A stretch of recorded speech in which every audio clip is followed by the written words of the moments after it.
আমি একটা জিনিস আম্মা এবারই তো ভাবলাম, তুমি চিল্লাই হইলেও আব্বারে কইতারো, চিল্লাইতারো, আমরারে হুনাইতারো।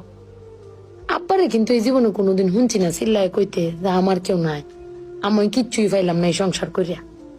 প্রত্যেক মাসে আব্বাই কিন্তু সবকিছু কইরা যা, আব্বাই কিন্তু সবকিছু করে। এবার ঈদও দেহ আব্বা আমারও সালামি দিছে, বুবাইরেও সালামি দিছে, ভাইজানরেও সালামি দিছে, তোমারও কিন্তু সালামি দিছে কম আর বেশি।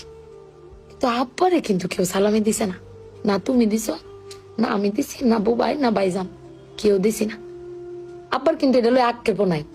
কিন্তু একবার ভাইবা দেখছো, তুমি চিল্লাইতারো কইতারো, আমি চিল্লাইতারি কইতারি, বুবাই ভাইজান বে চিল্লাইতারি আব্বার উপরে।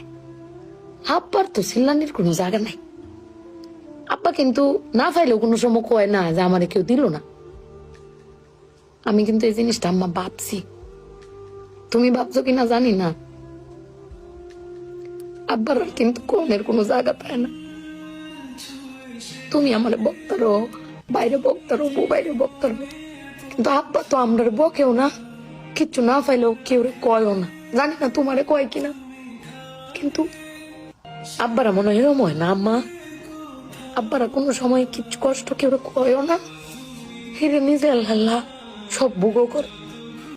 দিন শেষে বেডি তুমি চিল্লাই হলো কিন্তু আব্বার বাড়াতে নিয়ে আসারো। কিন্তু আমার বাপটা এর কইতেও পারে না, নিতেও পারে না। বেড়ান মানুষ ঠকে আম্মা, আমি দেখছি বেড়ান মানুষ ঠকে। বেটান কইতারে তাও বেটানের কোয়ার জায়গা আছে, জামাই স্বামী বেড়ান কারে কইব। আব্বার লাগে ফেট ফুরে আম্মা।